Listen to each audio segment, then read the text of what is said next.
You get to a point in the security business where you think you've seen it all. I'd spent 15 years on my feet, walking concrete floors under the sickly yellow glow of fluorescent lights. I'd dealt with drunk teenagers trying to scale fences, shoplifters with more excuses than stolen goods, and the kind of profound, soul-crushing boredom that only comes from watching nothing happen for 8 hours straight. I was tired. Not just physically, but a deep, in-the-marrow kind of weary. All I wanted was a gig that was quiet, stable, and predictable. A place where the biggest excitement of the night was the hum of a vending machine. Not just to one Howard Chegbane. That's why the online ad felt like a godsend. It was buried on a second-rate job board, sandwiched between an ad for a line cook and one for a highly motivated door-to-door salesman. The title was simple: Night Security Guard, Blackwood Mall. Blackwood. I remembered the place, but only vaguely. It was a relic from the 80s, one of those sprawling indoor malls that had been slowly bleeding tenants for the last decade until it was little more than a concrete carcass on the edge of town. Most people forgot it even existed. The strange part wasn't the location, it was the offer. The pay was nearly double the industry standard. Benefits, a generous signing bonus, and the two most beautiful words in the English language: immediate start. It was too good to be true, and every cynical bone in my body told me to close the tab. But the thought of that paycheck, of finally getting ahead, was a siren song I couldn't ignore. I sent in my resume. They called me 2 hours later. The interview, if you could even call it that, was with a man named Mr. Abernathy, the property manager. His office was a small, cluttered box in a service corridor at the back of the mall. The air was thick with the smell of stale coffee and desperation. Mr. Abernathy looked like he hadn't slept in a week. His eyes were wide and bloodshot, swimming in dark, bruised-looking circles. He barely glanced at my resume, his fingers drumming a frantic, jittery rhythm on the peeling laminate of his desk. "Leo, right?" he asked, his voice raspy. "You have experience? You can handle nights?" 15 years of it, sir," I said, trying to project a confidence I didn't feel. "Graveyard shifts are my specialty." He let out a short, sharp breath that was somewhere between a sigh of relief and a sob. "Good. That's good." He didn't ask about my references, my past employers, or my ability to handle conflict. His only real question was, "Can you start tonight?" I blinked. "Tonight? Sir, it's already 4 p.m. "I know what time it is," he snapped, then immediately softened his tone, a strange, pleading look taking over his face. "The last guy, he left. Unexpectedly. We can't have the property unmonitored. The pay is as advertised. You'll get your bonus after the first week." My mind raced. This was a whole field of red flags. A desperate manager, a ridiculously high salary for a dead mall, a guy who quits without notice. But then I thought of my overdue rent and the mounting pile of bills on my kitchen counter. Stability. Predictability. Maybe this was it. A big, empty building where nothing ever happened. A ghost town gig for a ghost town salary. "I can start tonight," I heard myself say. Mr. Abernathy's shoulders slumped in relief. He practically shoved a set of keys and a cheap-looking security badge into my hand. "Be here at 10 p.m. sharp. I'll walk you through the basics." He stood up, signaling the end of our 5-minute interview. As I walked out, I got my first real look at the mall's interior through a grimy service door window. The lights were off, casting the grand, empty concourse in deep shadows. It was a hollowed-out skeleton of commerce, silent and vast. I could see the outlines of shuttered storefronts and a dark, motionless escalator. It felt empty. Not just vacant, but like something had scooped the life right out of it, leaving behind a hollow, waiting space. An uneasy feeling settled in my gut, but I pushed it down. It was just an old, empty building. A boring, predictable, well-paying job. It was exactly what I'd been looking for. What could possibly go wrong? The lock on the main service entrance turned with a metallic scrape that echoed down the long, dark corridor. At 10 p.m. on the dot, Mr. Abernathy was waiting for me, looking even more haggard under the single buzzing light bulb than he had in his office. He didn't greet me, he just thrust a large ring of keys at me.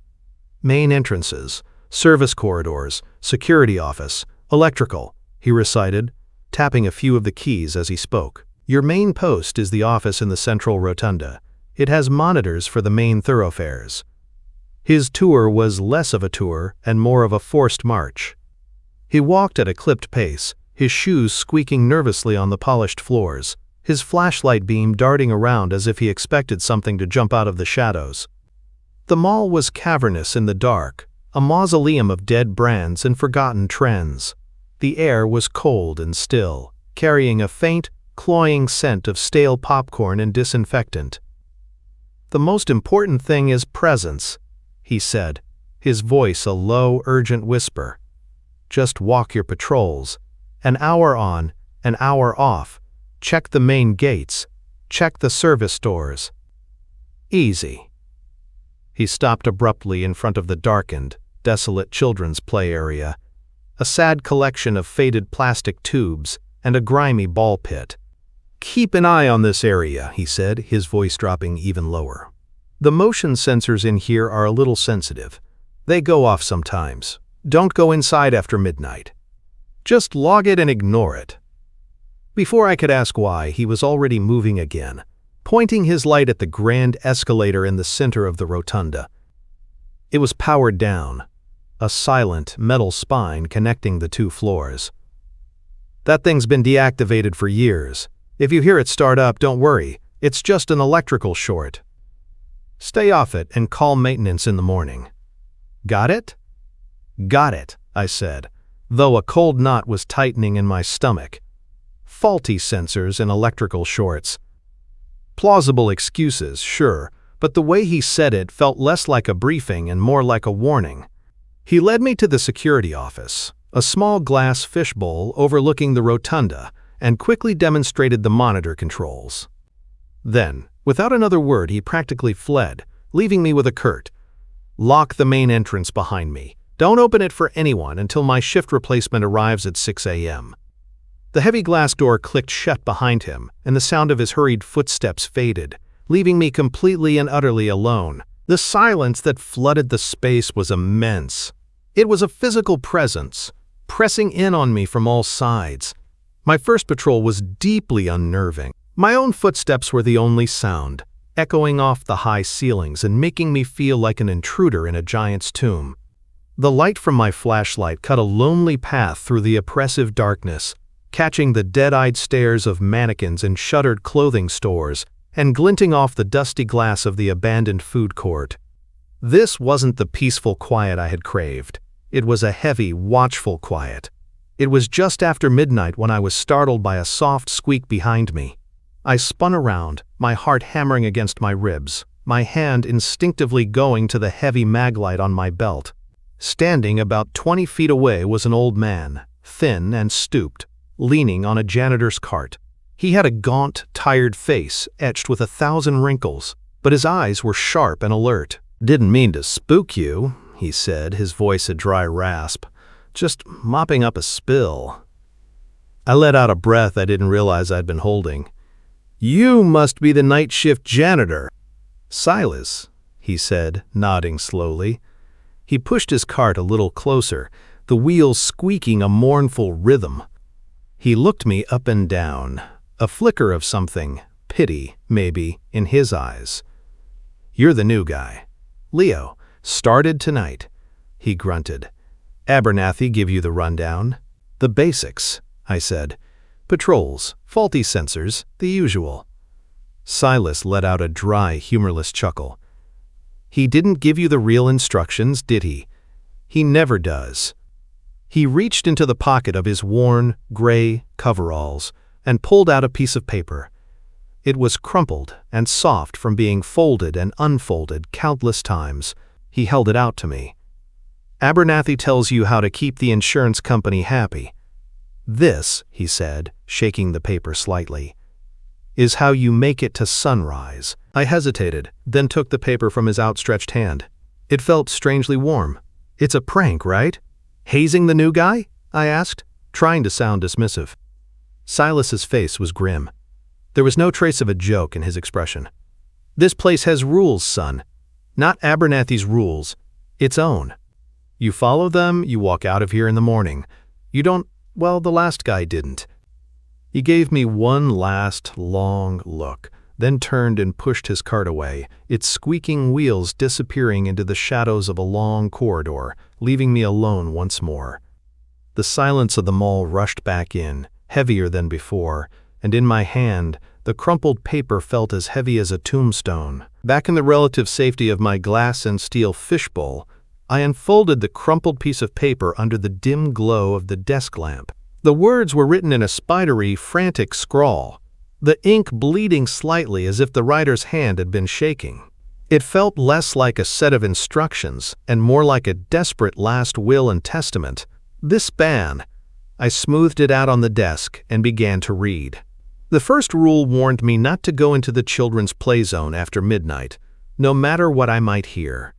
The next was about the grand escalator. If it turned on by itself, I was to stay away from it, not even daring to look at who or what might be on it, and take the long way around. But it was the third warning that made a short, cynical laugh escape my lips. It said that if I noticed a mannequin had moved, I should leave the store immediately. Then, in capital letters that had been pressed so hard they almost tore the paper, it added that if one of them seemed to be following me, I was under no circumstances to look back. I just had to walk, not run, straight to the office and lock the door. "Yee," I snorted, shaking my head. It was B-movie nonsense. My 15 years of experience screamed at me that this was a prank, an elaborate and creepy bit of hazing for the new guy, cooked up by a bored janitor. I dealt with real threats, flesh and blood people with knives and bad intentions. A piece of plastic wasn't going to scare me. I folded the paper and shoved it into my pocket, dismissing the whole thing as I started my 1 a.m. patrol. And yet, I couldn't completely shake Silas's dead, serious expression, or the oppressive, watchful silence of the mall itself. As I walked, my flashlight beam seemed to linger on the storefronts, particularly the ones filled with pale, smiling mannequins frozen in cheerful poses. My patrol route took me past a high-end fashion outlet that had probably closed down a decade ago. Verano's, the sign read in peeling gold letters. Through the metal security grate, I could see a family of them, a man in a faded suit, a woman in a sundress, and 2 children, all with blank, painted-on smiles. I swept my light across them and continued on my way. But something nagged at me. A little itch in the back of my professional mind, the part of me that notices when things are out of place. I walked back to the gate and shone my light inside again. The male mannequin. I was almost certain its head had been facing forward before. Now it was turned slightly, its blank gaze directed right at me. I stood there for a long moment, my skin prickling. It had to be a trick of the light, or my tired mind playing games with me. It was just a dummy, a piece of fiberglass and paint. Shaking my head at my own foolishness, I turned to leave. Scuff. The sound was soft, but in the absolute silence of the mall, it was as loud as a gunshot. It was the distinct sound of something hard and smooth, scraping against the polished tile floor. It came from right behind me. Achoo. My blood went cold. Every instinct, every ounce of training screamed at me to spin around to face the threat head-on. But Silas's words flashed in my mind. Do not look back. Scuff, click, scuff. It was closer now. It was keeping pace with me. I forced my feet to move, one in front of the other, my heart a frantic drum against my ribs. Walk, don't run. Why not run? Running felt like the only sane thing to do, but the rule had been specific. I quickened my pace, my posture rigid, my eyes locked on the distant, welcoming light of the security office. The scuffing sound followed, a dry, plastic whisper that slid along the floor just a few feet behind me. I could almost feel a cold presence at my back, the gaze of those empty, painted eyes. My entire body was coiled like a spring, begging to turn, to confront whatever was there, but the sheer terror of what I might see kept my head locked forward. The walk back to the office felt like it took a year. Each step was an agony of suspense. Scuff, click, scuff. It never got closer, but it never fell behind either. It was simply there, my own personal, plastic shadow. Finally, I reached the office door, fumbling with the keys, my hand shaking so badly it took 3 tries to get the key in the lock. The click of the tumbler was the sweetest sound I'd ever heard. I slipped inside, slammed the heavy door shut, and threw the deadbolt. My back pressed against the cool wood. I gasped for air, my legs feeling like jelly. My eyes shot to the security monitor that showed the corridor I had just fled, and my heart stopped. Standing right outside the door, exactly where I had been moments before, was the male mannequin from Verano's. Its head was tilted at an unnatural angle, its painted smile seeming to mock me. It stood there for a full 10 seconds, perfectly still. Then, the monitor flickered, dissolving into a brief snowstorm of static. When the picture cleared a second later, the hallway was empty. My breath came in ragged bursts as I stared at the empty hallway on the monitor. The mannequin was gone, but the image of its tilted head and mocking smile was burned onto the back of my eyelids. The crumpled paper in my pocket suddenly felt like it weighed 100 pounds. My cynicism had evaporated, replaced by a cold, primal fear. I pulled the list out again, my hands trembling so much I could barely read the frantic script.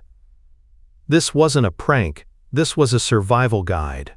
I smoothed it out on the desk, forcing myself to read past the first few rules I had already so foolishly tested. The next one instructed me to avoid looking in any mirrors after 1 a.m., warning that my reflection might not keep up, or worse, that it might not be mine at all. Another rule commanded me to ignore any voices I heard coming from inside the shuttered stores, especially if they sounded like someone in distress. The final one I read in the dim light was perhaps the most chilling. It said that if I ever heard sobbing coming from a dressing room, I had to keep walking, no matter how much they begged me not to leave them. Just as I finished reading, a familiar voice drifted from the hallway, muffled by the office door. "Leo? You in there, kid?" It was Silas. My first instinct was a wave of relief. He was back. I wasn't alone. I reached for the deadbolt. "Just checking on you," the voice continued, friendly and calm. "Thought I'd bring you a coffee." My hand froze. "Coffee?" My eyes darted to the monitor showing the corridor just outside. It was completely, utterly empty. There was no one there. No kindly janitor, no coffee. Just the same sterile, silent tile floor where the mannequin had stood moments before. A cold sweat broke out on my brow. The mall was learning. It was using the one person I might have trusted to try and lure me out. I backed away from the door, my heart pounding a frantic rhythm against the silence. I couldn't stay in the office all night. My job, my flimsy excuse for being in this place, was to patrol. And a deeper, more terrified part of me knew that staying put felt too much like being a cornered animal. With a deep breath, I grabbed my flashlight and unlocked the door, stepping out into the oppressive quiet. This time, I walked with a new kind of awareness, a constant, thrumming anxiety. I was halfway down the eastern concourse when a loud clank chunk echoed from the rotunda behind me, followed by a low, mechanical hum. I froze, every muscle tensing. It was the grand escalator. It was running. The metal steps were moving slowly, rhythmically, grinding their way to the upper floor in the darkness. Rule number 2 flared in my mind. Do not go near it. Do not look. My gaze was fixed on the far end of the concourse, but the sound was pulling at my senses, a siren's call of mechanical noise in the dead silence. I wanted to look. I had to know what was on it. But Silas's warning, now backed by the terrifying proof of the mannequin, was stronger. I turned on my heel and took the long way around through the food court, the sound of the ghost-ridden escalator fading behind me. Continuing my patrol, I passed a department store with large, mirrored support pillars. I kept my eyes averted, focusing on the floor in front of me as per the rule. But out of the corner of my eye I caught a flicker of movement. It was my own reflection, cast in the dark mirror of the polished marble. I saw myself walk past, but my reflection was wrong. It was delayed by a half-second, and just as it was about to leave my field of vision, its head turned and its lips pulled back into a wide, predatory grin that I was most certainly not making. I wrenched my gaze away, a gasp escaping my lips, and hurried my pace. That's when I heard it. A soft, muffled sound from a nearby clothing store. It was the sound of someone crying. It was a woman's sob, full of despair and fear. It was the one sound in the world that triggers a primal instinct to help. I slowed down, my flashlight beam wavering toward the store's entrance. "Please," a voice whimpered from within, sounding like it was coming from the dressing rooms. "Please, don't leave me in here. He locked me in." My training, my sense of duty, everything that made me a security guard, screamed at me to go in, to investigate, to help. It sounded so real, so full of genuine terror. But the rule, the final, terrible rule I had read, held me in place. "Keep walking. I know you're out there. Please, I'm scared," the voice cried, its pitch rising with panic. Forcing myself to move was one of the hardest things I've ever had to do. I turned my back on the sound of her sobbing, my own heart aching with a mixture of guilt and terror. Each step I took away from her felt like a betrayal, but I knew, with a certainty that chilled me to my soul, that if I went in there I wouldn't be coming out. The digital clock on the desk flipped to 3 a.m., and an unnatural stillness fell over the mall. According to Silas's crumpled note, this was a turning point, a supposed lull in the activity. But there was no comfort in it. It wasn't a calm that brought relief. It was the heavy, loaded silence of a held breath. The quiet before the storm. The horrors of the last few hours had coiled a permanent knot of ice in my gut, and this false peace only made it tighten. I knew better than to trust it. The mall was just resting. It was getting ready for its grand finale. Forcing myself to my feet, I decided to do one last, quick patrol before the next critical time mentioned on the list. I had to know what the place was cooking up for me. Stepping out of the office, I immediately saw that the board had been reset for a new, more terrifying game. A single wavering line of lit candles snaked its way down the center of the main concourse, their tiny flames casting flickering, distorted shadows on the walls. The trail led from the front entrance toward the grand escalator, which stood silent and waiting. But it was the mannequins that made my blood run cold. There were more of them now, dozens pulled from various storefronts. They weren't just standing randomly, they were arranged. They lined the path of candles on both sides like a silent plastic congregation, their frozen smiles and dead glass eyes all turned toward the escalator, as if they were awaiting the arrival of some terrible messiah. It was a ritual, a stage, set just for me, Tomahai. My eyes fell back to Silas's list of rules, my mind racing to the most severe warning he'd written. It was underlined 3 times. It stated that between 4 o'clock and 4:30 a.m., I was not to open the security office door for any reason, not for anyone, not for anything. A cold dread washed over me. I wasn't just being hunted, I was being timed. I scrambled back into the office, the heavy door thudding shut behind me, the sound of the deadbolt sliding into place, a small, pathetic comfort against the vast, waiting darkness. I sat there, watching the clock. 3:58, 3:59, the seconds stretched into eternity. When the display finally read 4 o'clock, the mall seemed to exhale. Che. Che. Che. Che. Knock. Che. Che. Che. Che. Che. 3 soft, polite taps on the door.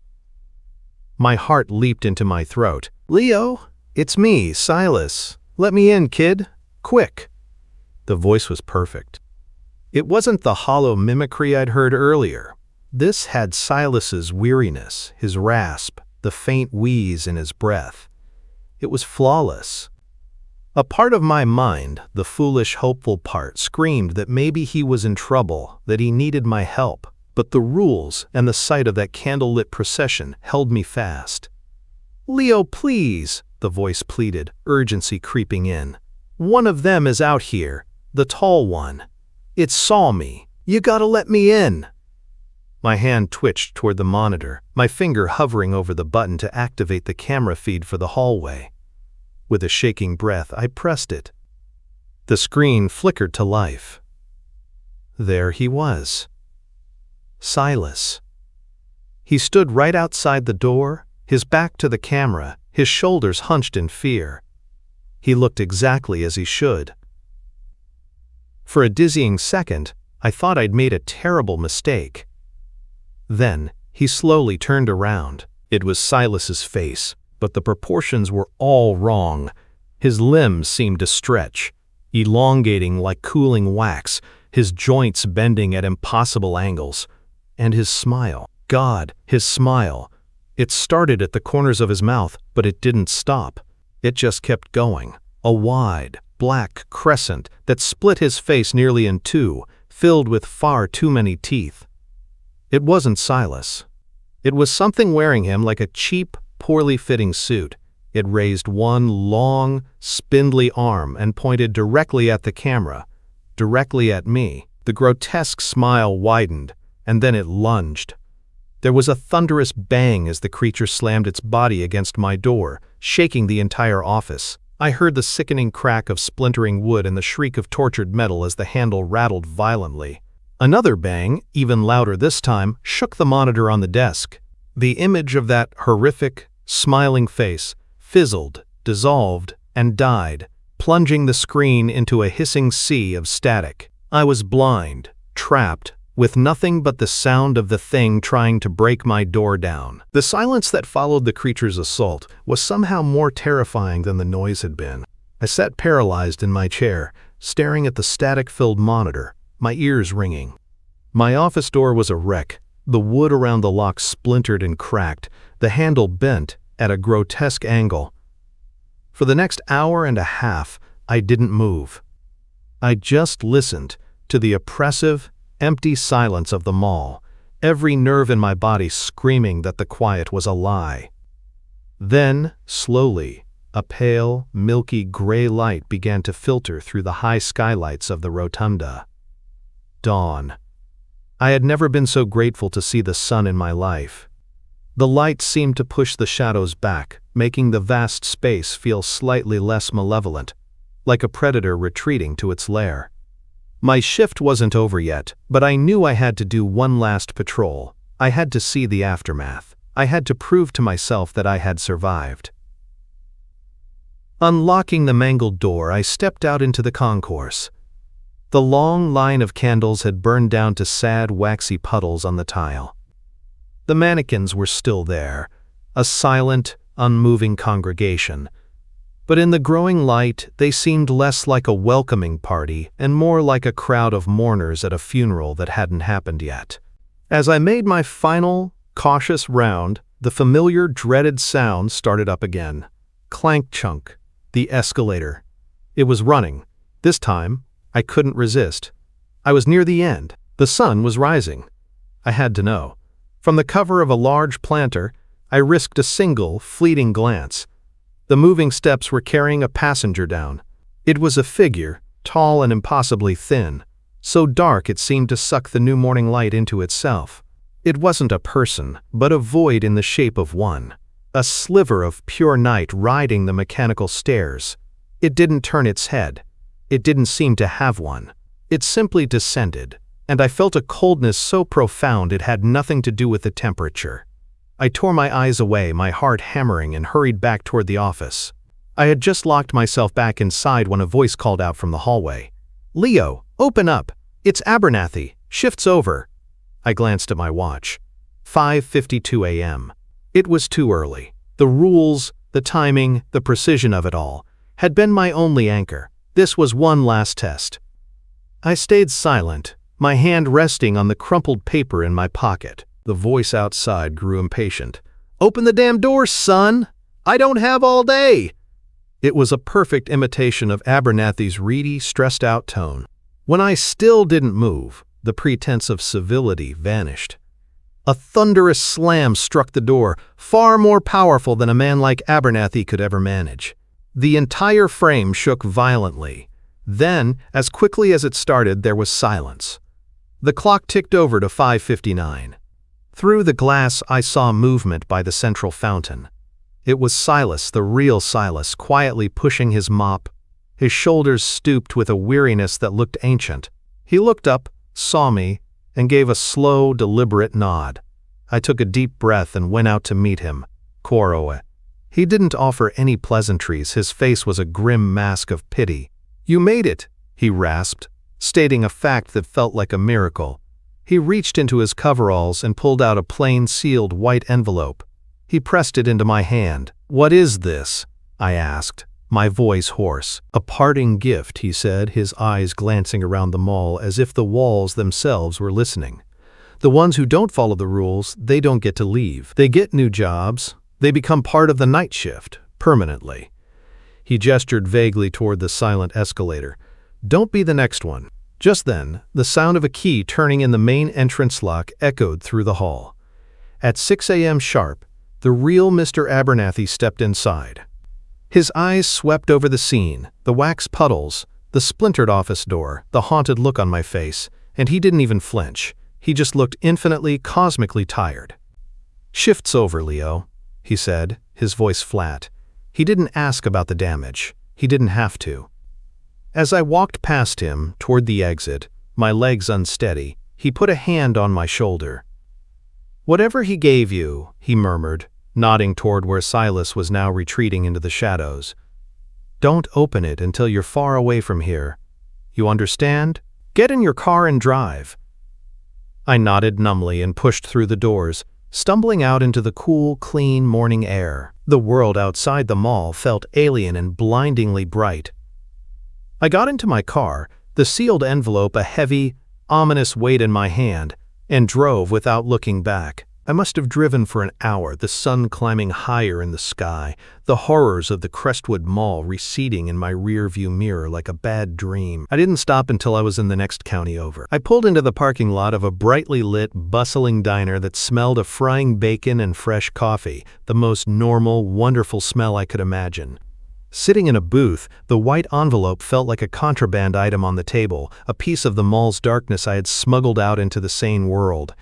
My hands were still shaking, but I knew I couldn't put it off any longer. Abernathy's warning echoed in my head, "Dongan." With a deep breath, I tore it open. There was no long, rambling confession. No explanation. Just a single sheet of cheap copy paper. On it, written in the same spidery, desperate handwriting as the list of rules, were 4 simple words. "The train. You're not done yet." A chill, completely unrelated to the diner's air conditioning, snaked its way up my spine. It wasn't a threat.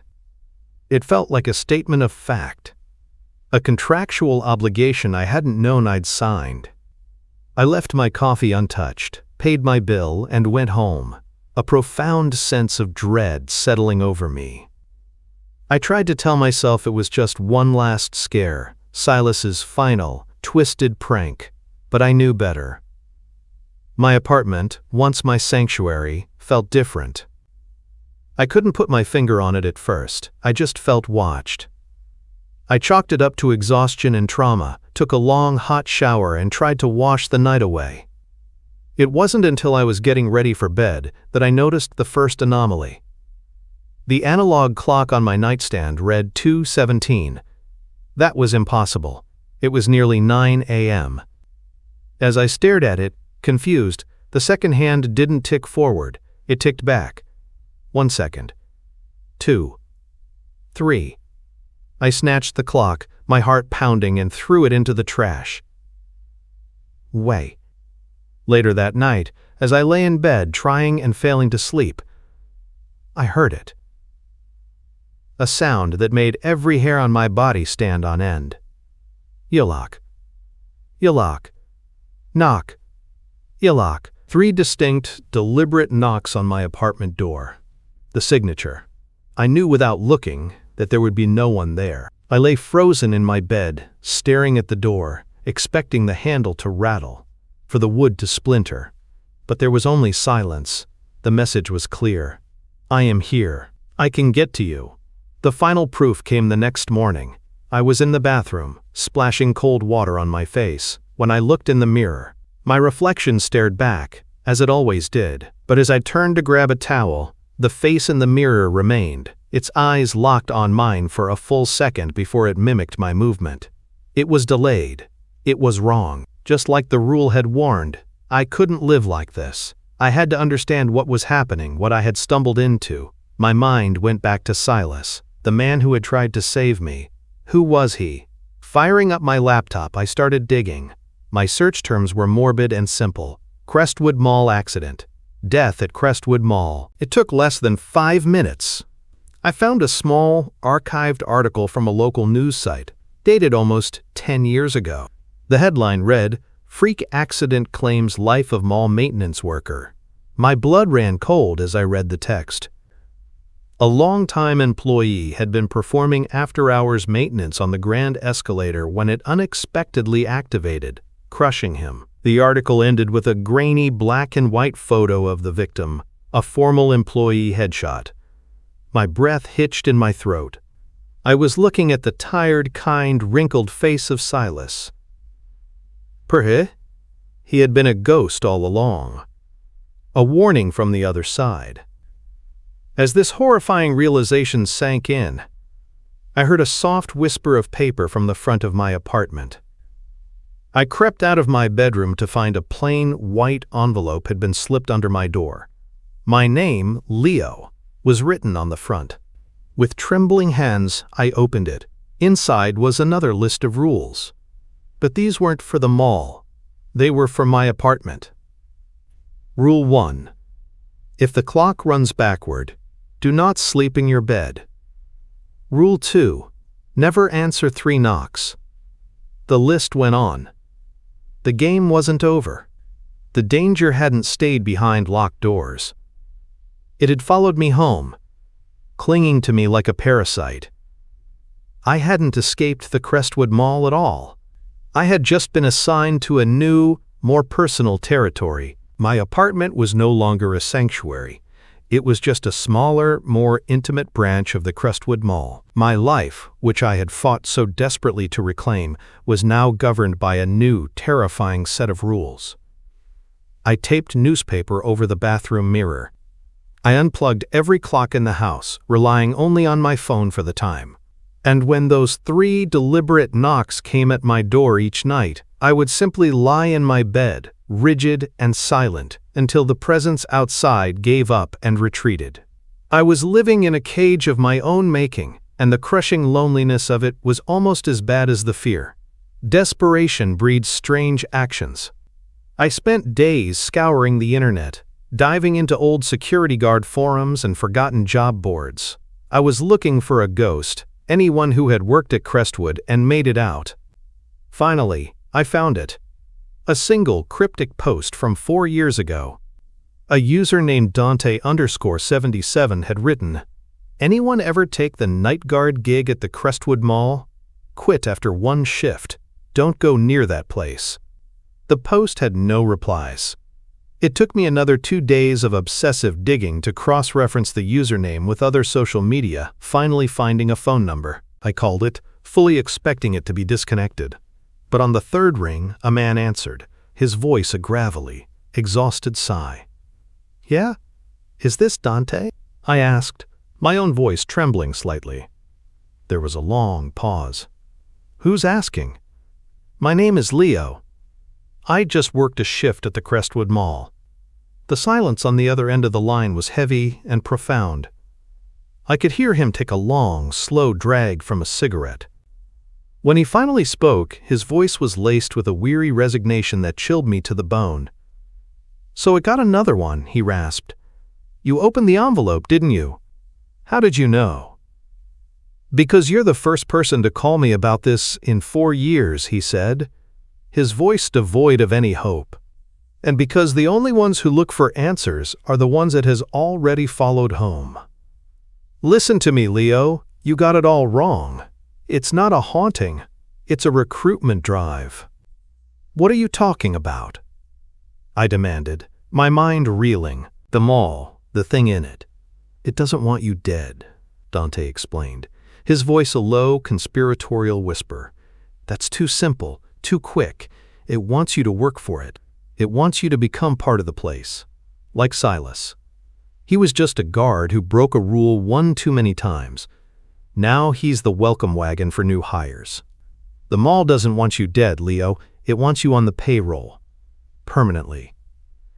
The phone call ended, and with it, my last shred of hope. Dante confirmed everything. He was living a life just like mine, a prisoner in his own home, forever looking over his shoulder. He told me the only way to survive was to accept it, to learn the new patterns, to treat every waking moment as another shift. There was no escape. I settled into my new reality. My life became a constant state of vigilance. I learned to ignore the whispers that sounded like my mother calling my name from the other room. I learned to step over the single lit candles that would sometimes appear in my hallway. I learned not to flinch when my shadow detached from my feet and danced on the wall. This was my new job. This was my new patrol. A week after my call with Dante, the final piece of my new employment package arrived. Another plain white envelope slipped silently under my door. I knew what it was before I even opened it.